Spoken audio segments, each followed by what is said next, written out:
Manchester United come to be beaten 2-0 tonight at Old Trafford.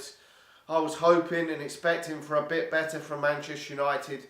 I know I did predict Manchester United would get the win tonight, being probably overconfident with the fact that PSG had a couple of really big players injured for this game. That gave me a bit more hope that Manchester United, and the fact that we were at home and playing away from home in the Champions League is very, very difficult. But PSG have come here and won fine to this evening, and are pretty much, well, got at least one hand on the next leg. Really, they should easily breeze through this tie now and get through to the next round of the Champions League. Manchester United, for me, are effectively out of the competition.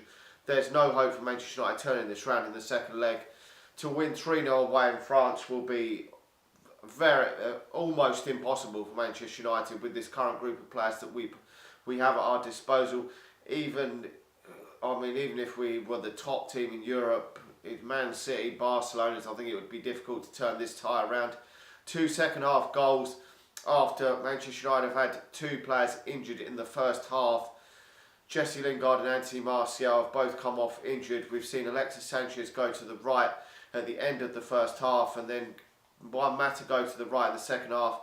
And I'm not blaming Juan Mata at all for this performance at all, but I just don't know what Juan Mata is offering to Manchester United anymore. Playing him out in that wide right area, I just don't know what. I think Juan Mata in the summer does need to move on from Manchester United. We need to move forward with what we're looking to do. And at this moment in time, Solskjaer's done a very good job coming in, steady the ship, which was all I wanted an interim manager to do at Manchester United, just to come in, steady the ship and bring on some enjoyment and then move on for next season. And he's done a bit more than what I expected. He's made Manchester United a top 4 challenger this season, which I really didn't expect when an interim manager would come in. I thought we would just hover around the 5th, 6th position and not stand any chance. So at least we are progressing more than I thought. But before this draw was made, in my wildest dreams, I never thought that Manchester United would get past this stage.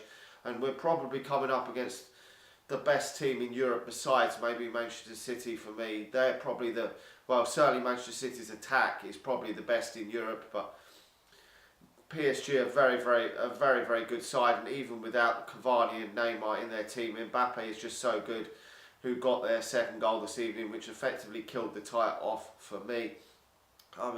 Manchester United just aren't at that level of the top tier of European football at this moment in time, and I think including myself, a lot of Manchester United fans were getting very, very cocky and almost expecting Manchester United to go out there and win tonight. We had no given rights to go out there and expect that from Manchester United when we haven't won a knockout stage game for about 5 years. So it is disappointing. It would have been nice to see Manchester United get something from the game tonight, whether it was a goal or a draw out of this game, so that Manchester United would be clinging on to some form of hope that if PSG completely fucked it up in the second leg, we would have that chance of getting through. But to be honest, this isn't really what obviously the top 4 position in the league is going to have to take priority for Ole Gunnar Solskjaer over these 2 cup competitions. But it would have been great to have seen a cup run this season, because we were never going to win the Champions League, or it was very, very unlikely that Manchester United were going to win the Champions League. And obviously the top 4 for Ole Gunnar Solskjaer is always been the main aim of the target since he's sort of revitalised the squad and got closer to that top 4.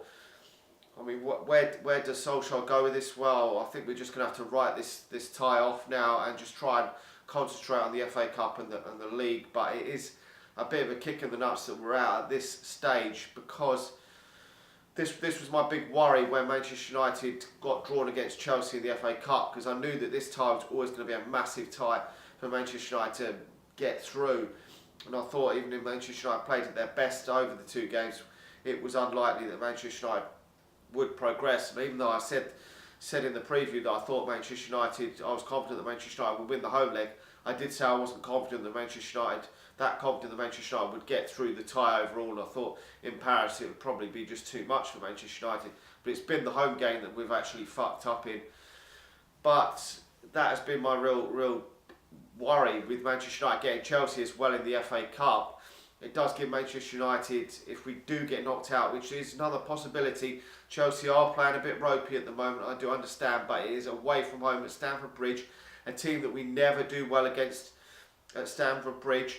It is a possibility Manchester United could go out in the FA Cup, and then we will have solely the league left to play for, which for me will be a little bit disappointing, because if Manchester United do get the top four, which would be nice, I want the top four, then it's going to be a bit of a downer between then and the end of the season if we do get a comfortable gap between ourselves and Chelsea and Arsenal, because every game then will be dead rubber. But the only thing then, maybe we could still see a couple of youngsters drifted in.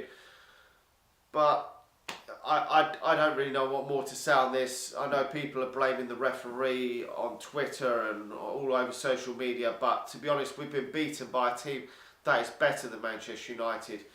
This team is ahead of Manchester United. They've been playing in these games for the last few years.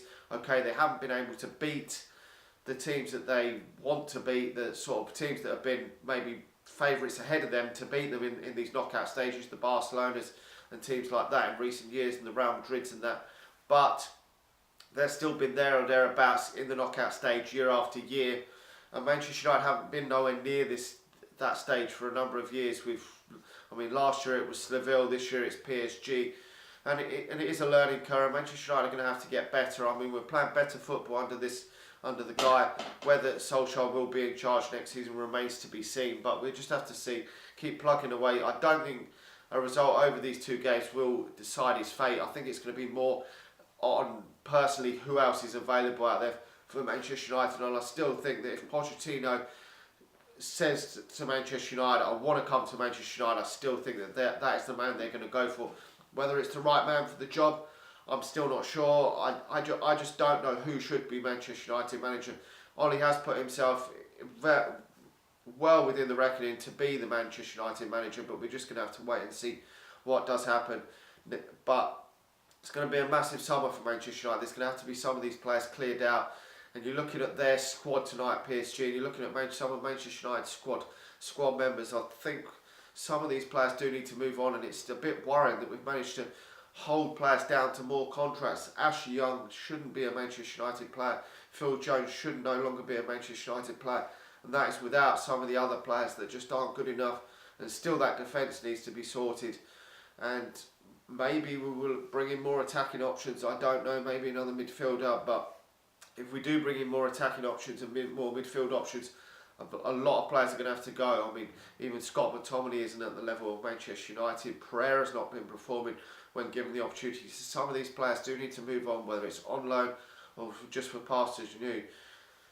So it's going to be a big summer. We go again against Chelsea in the next game, looking to bounce back from this massive disappointing result for Manchester United and performance as well, but the result was really disappointing for me because it's given us no chance in going into that second leg realistically of salvaging this, and I was just hoping we would have hope going into that second leg and it wouldn't be almost a complete dead rubber. But we'll go again against Chelsea, looking to bounce back. We've got to win that game against Chelsea, because if we don't, the season will be crumbling down on us. Anyway, let me know your thoughts on the game. How disappointed are you? I'm not completely disappointed, because the league is my priority for Manchester United. It would have been lovely to have got through this tie. It's because I know Manchester United have got very little chance of winning it this season, and it will probably be more of a kick in the nuts if we actually lose to Chelsea at the weekend, because I do feel that is a chance where Manchester United have actually got a realistic chance of winning some silverware this season, because you're looking at the amount of Premier League sides that have gone out the FA Cup. And with Manchester City, with so many games to play in all competitions, that gives Manchester United realistically a great opportunity still to salvage something from the season. And if Manchester United could get an FA Cup win and a top four finish this season, I think that would actually end up being a brilliant season for Manchester United. Anyway, let me know your thoughts on tonight's game. Disappointing for Manchester United, but we go again. We just keep going and see where it takes us this season. Like the video, subscribe to the channel if you're new, and I'll talk to you all again soon. See you.